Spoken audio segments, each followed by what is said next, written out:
Assalamualaikum warahmatullahi wabarakatuh. Perkenalkan, nama saya Nurul Fadilah dengan NIM 856591153. Saya akan mengajarkan berdasarkan RPP yang saya susun, yaitu tentang keanekaragaman budaya di Indonesia. Assalamualaikum warahmatullahi wabarakatuh. Halo anak-anak semuanya, apa kabar? Mudah-mudahan kita sehat hari ini ya semuanya ya. Nah, apakah hari ini ada yang tidak hadir? Oh, berarti hadir semua ya. Alhamdulillah jika hadir semua. Nah, udah tahu belum kita hari ini belajar apa? Betul, kita hari ini belajar PPKN tentang keanekaragaman budaya di Indonesia. Nah, anak-anak udah tahu belum apa saja keanekaragaman budaya di Indonesia? Betul sekali. Contohnya ada tarian daerah, suku daerah, kemudian bahasa daerah, dan rumah adat daerah tersebut. Nah, meskipun di Indonesia ini ada berbagai macam suku daerah, tetapi kita harus tetap bersatu. Bersatu itu adalah ciri-ciri Pancasila, yaitu Bhinneka Tunggal Ika. Bersatu kita teguh, bercerai kita runtuh. Nah, walaupun kita berbeda-beda, tetapi kita tetap satu jua, betul. Nah, Indonesia ini sangat kaya ya. Saking kayanya, jadi macam-macam daerah memiliki berbagai macam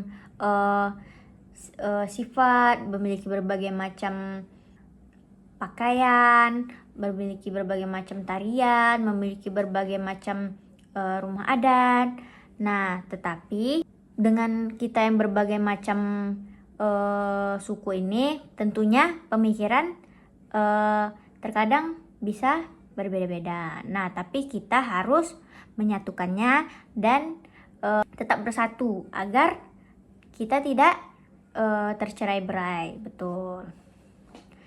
Nah, kalau kita belajar tentang keanekaragaman budaya di Indonesia, apa yang anak-anak ingat? Betul, tidak boleh mengejek, tidak boleh menghina, dan harus saling menghargai. Betul sekali. Nah, suku dan bangsa di Indonesia ini contohnya apa saja? Betul, ada suku Jawa, ada suku Batak, ada suku Sunda, ada suku Minang, ada suku Dayak, ada suku Bugis, ada suku bermacam-macam. Saking banyaknya, bermacam-macam pula daerahnya. Nah, manfaatnya kita mempelajari suku bangsa Indonesia ini, kita dapat memperkaya kebudayaan nasional, menumbuhkan rasa persatuan dan kesatuan, kemudian menjadi daya tarik wisata budaya, dan menumbuhkan sikap toleransi antar masyarakat. Nah, dengan berbagai macam suku bangsa di Indonesia ini, tentu kita juga memiliki bahasa daerah masing-masing. Betul. Bahasa daerah contohnya ini di Riau ini, kita rata-rata berbahasa Melayu, berbahasa Minang, dan ada juga berbahasa Batak. Nah, tetapi kita tetap harus menggunakan bahasa Indonesia agar penyampaian dan maksud dari tujuan kita berbicara itu orang mengerti dan paham. Karena dengan berbagai macam suku bangsa di Indonesia, berbagai macam pula bahasanya. Jadi bahasa yang harus kita gunakan yaitu bahasa Indonesia. Nah, fungsi dari bahasa daerah ini adalah sebagai alat komunikasi di masyarakat setempat. Contohnya kalau di Jawa, pasti rata-rata di sana orang Jawa pasti berbahasa Jawa. Tetapi kita juga harus berbahasa Indonesia agar kita lancar apabila bertemu dengan orang daerah lain. Kemudian ada sebagai identitas daerah. Kalau misalnya di Riau ini rata-rata berbahasa Melayu. Nah, identitasnya berarti itu orang Riau berbahasa Melayu. Kemudian sebagai sarana pelestarian budaya, dengan kita melestarikannya, kita dapat menumbuhkan rasa cinta tanah air, betul. Sebagai pendukung bahasa nasional, betul. Dia sebagai pendukung bahasa nasional, tetapi kita harus tetap menggunakan bahasa Indonesia. Dengan berbagai macam suku bangsa di Indonesia, tentu juga berbagai macam rumah adat. Nah, contohnya ada rumah gadang, yaitu dari Sumatera Barat, rumah bolon dari Sumatera Utara, contohnya dari rumah joglo dari Jawa Tengah, kemudian rumah kebaya dari Jakarta, rumah honai dari Papua. Nah, nampak belum? Nah, Ibu ada nih contoh rumah adat. Nah, di sini jelas kan rumah betang dari Kalimantan, betul. Rumah honai dari Papua dan rumah tongkonan Sulawesi, rumah gadang dari Sumatera Barat nih bentuknya. Kemudian joglo dari Jawa Tengah, Bali Gede dari Bali, boyang dari Sulawesi Barat, baloi dari Kalimantan Utara, dan bolon dari Sumatera Utara.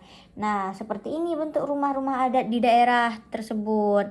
Nah, kalau di Papua, rumah adatnya seperti ini. Nah, kalau dari tongkonan dari Sulawesi, rumah adatnya seperti ini. Kalau rumah joglo dari Jawa Tengah, rumah adatnya seperti ini. Kemudian ada rumah gadang, rumah adatnya seperti ini. Nah, dengan berbagai macam rumah adat ini, kita sangat kaya kan? Berbagai macam bentuk, rumah adatnya juga sangat mewah-mewah. Nah, dengan itu kita juga harus saling menghargai, tidak boleh mengejek apabila rumah adatnya bentuknya berbeda-beda. Kemudian tarian tradisional. Tarian tradisional itu ada yang tahu nggak? Pasti ada yang suka menari di sini, betul. Banyak nih yang suka menari nih, apalagi anak perempuan. Nah, tarian tradisional ini menunjukkan budaya daerah tersebut. Contohnya kayak ada tari piring gitu dari Sumatera Barat, tari zapin dari Riau ini, tari saman dari Aceh, tari jaipong dari Jawa Barat, tari kecak dari Bali, kemudian tari serimpi dari Yogyakarta, dan tari pakarena dari Sulawesi Selatan. Nah, fungsi tarian tradisional ini adalah sebagai hiburan, sebagai sarana upacara adat, dan sebagai media pelestarian budaya.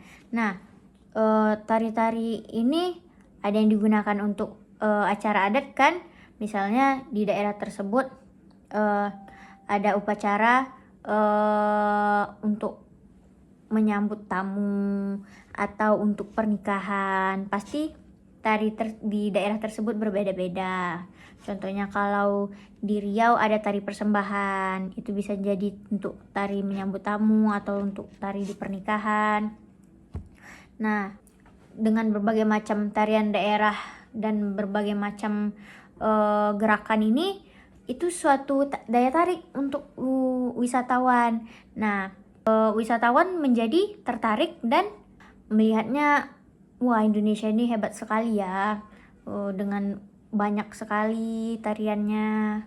Jadi kita harus bangga, bukan saling menghina dan mengejek antar daerah. Misalnya tarian di sini yang daerah ini wah tidak bagus, yang ini tidak bagus. Tidak, bukan seperti itu.